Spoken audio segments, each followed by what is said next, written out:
Number 10 on our list is Emma Stone for her 2016 film La La Land. I personally liked the performance and the movie in general very much, although I don't think that her performance in a musical movie was up there with winning musical performances of Streisand for Funny Girl or iconic Liza Minnelli for Cabaret.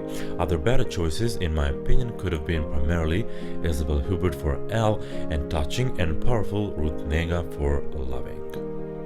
Number 9 on our list is Reese Witherspoon for her 2005 film Walk the Line. I think that she did a very good job as June Carter Cash, but true winner that year was Felicity Huffman with her terrific performance in the unconventional but touching transgender road movie Trans America. Other stronger contestants were Keira Knightley for Pride and Prejudice and Charlize Theron's powerful performance in The North Country.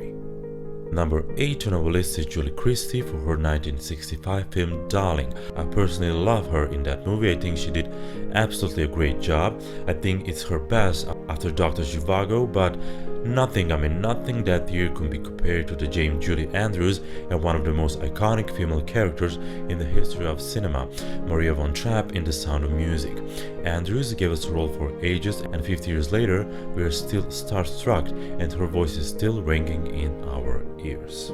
Number 7 on our list is Helen Hunt for her role in As Good As It Gets from 1997. I personally love this movie and Hunt did a good job, yet everyone's favorite and critics pick overall that year was Judi Dench for her role as British Queen Victoria, centering on a lesser-known chapter in the reign of Queen Victoria, a drama about her intimate relationship with her servant that scandalized the country back in the days. Dench was magnificent as Victoria, a toy-sized black suit queen in mourning, a woman slowly recovering her wits and her expectations. Number 6 on our list is Judy Holliday for her comedy film Born Yesterday from 1951. That role was cute, don't get me wrong, but that year belongs to the iconic role of Margot Channing in All About Eve for Bette Davis. The only one beside Davis who should have won that was Gloria Swanson for equally iconic role as Norma Desmond in A Sunset Boulevard. Number 5 on our list is Grace Kelly for her 1954 film The Country Girl. Even back then there were rumors that her Oscar was bought. Even industry people were shocked when Judy Garland lost it for breathtaking performance in A Star Is Born.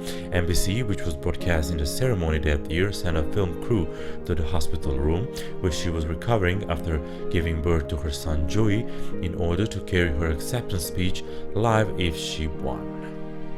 Number 4 on our list is Cher for her 1987 film Moonstruck. I mean, we all love Cher, she's a legend, and she did a good job that year, but that year is the year of Glenn Close, who gave us one of the most iconic female villains in film history. Close gave us Alex Forrest, a character who displays behaviors of impulsivity, emotional lability, frantic efforts to avoid abandonment, and frequent severe anger, self-harming, and went completely psychotic. The film has left undeniable impression on the male viewers.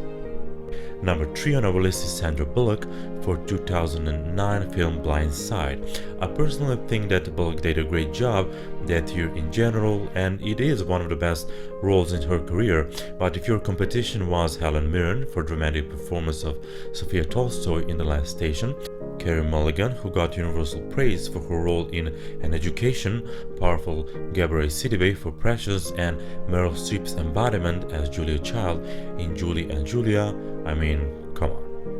Number 2 on our list is Geraldine Page for her performance in Trip to Bountiful in 1985. This was a great performance, but 1985 was an extremely strong year. The winner that year was Whoopi Goldberg for her heart-wrenching performance in Spielberg's Color Purple.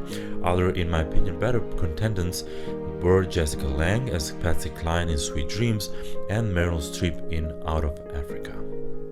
And of course, number 1 on our list is Gwyneth Paltrow for her role Shakespeare in Love.